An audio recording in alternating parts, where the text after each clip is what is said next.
Dapat niliko mo na sa kanan kanina eh. Eh, sir, kung doon po ako dumaan, mas matraffic po.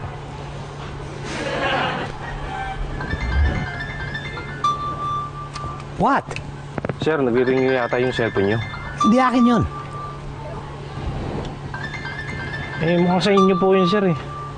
Sabi ko, akin nga.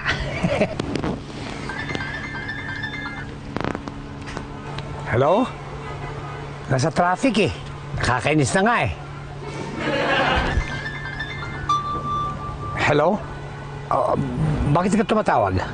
May kausap pa ako kasi eh. Call waiting. Na? Hindi ho. Ha? Bakit naman? Deactivated na ho. Ha? Sa inyo po ba to? Hindi. Pero sa pamangkin ko. Hanap pa naman ng paraan. Baka mapayos pa yan. Pwede pa ba to? Hindi na. Tsaka delikado, baka mamaya nakaw pa yan. Hoy! Hindi nakaw yan, ha? Mukha ba akong magnanakaw? Ha? Mukha ba akong magnanakaw? Bumali na. Anin ko naman ho to. Bahala ka.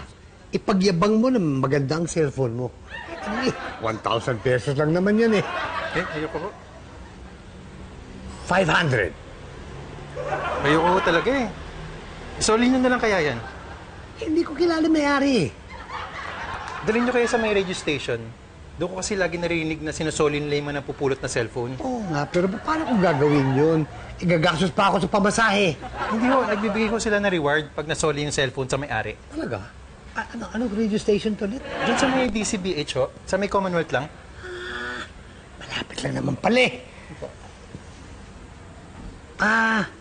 Tulog pa naman yata si Pipito eh. Baka pwede mo ako ihatid. Kahit ihatid ko ho kayo ngayon, wala rin kayong maabutan. Bakit? Tapos na yung program ni Buddy. Kung gusto nyo bukas, samahan ko kayo. Maghatid lang naman ako ng cupcakes ni Ma'am eh. Talaga? Salamat ka. Thank you. Thank you so much. Thank you. Thank you rin ho. Bakit? Eh, matagal ko na kasing gusto makita si Buddy. Sabi kasi nila, pogi.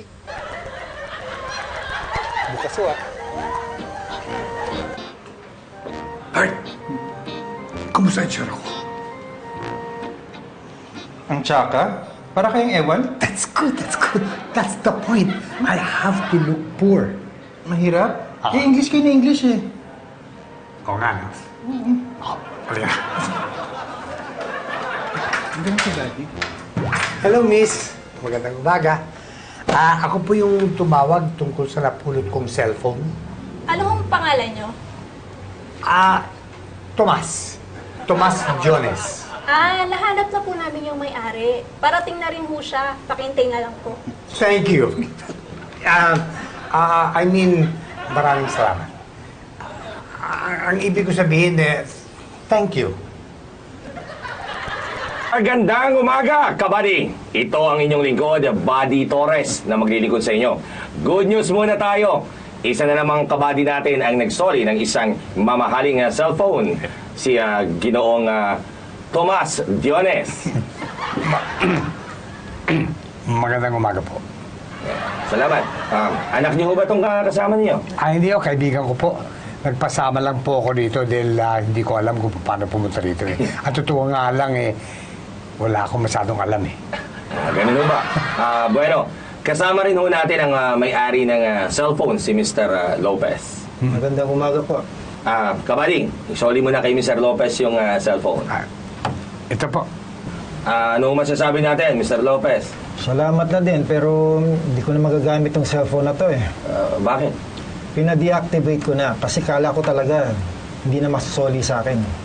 Eh, paano nyo naman nasabing hindi masusoli? Ayan nga, naisoli na sa inyo. Ilang beses ko tinatawagan. At tuwing natatimingan ko na bukas, hindi naman sinasagot ang tawag ko. Minsan nga, ina-cancel pa. Wala nga akong alam dyan eh. Hindi ko nga alam kung paano pindutin yan eh. Imposible ho yun. Alam niyo yung cancel pero hindi niyo alam yung accept call. Sandali lang, ano? Parang hindi naman yata tama na pagbintangan natin tong pobreng kabady natin. Oo nga naman, nagmagandang loob po ako para pumunta rito at ibalik yung cellphone na yan. Tapos ako pang pagbibintangan. Ano masasabi niyo? Pasensya na ho, pero talagang nagtataka lang talaga ako eh. Alam nyo, sa tagal ko narito, no, ngayon lang nangyari to. Ano naman ba ang mapapala niya kapag sinuli yung cellphone sa'yo? Maka sa reward. That's not true, ha? Hindi po totoo yun. Baka naman totoo na dahil sa reward kaya nyo sinuli yung cellphone. Hindi ho. Baka may nakapagsabi naman sa iyo na kapag sinuli nyo yung cellphone ay may makukuha kayong reward. Is that right, kabady? Hindi That's right. po. Ano yan? Tama ho kayo. Sinabi ko sa kanya na may reward siyang makukuha pag sinoli niya yung cellphone. Anong masasabi nyo? I gotta go.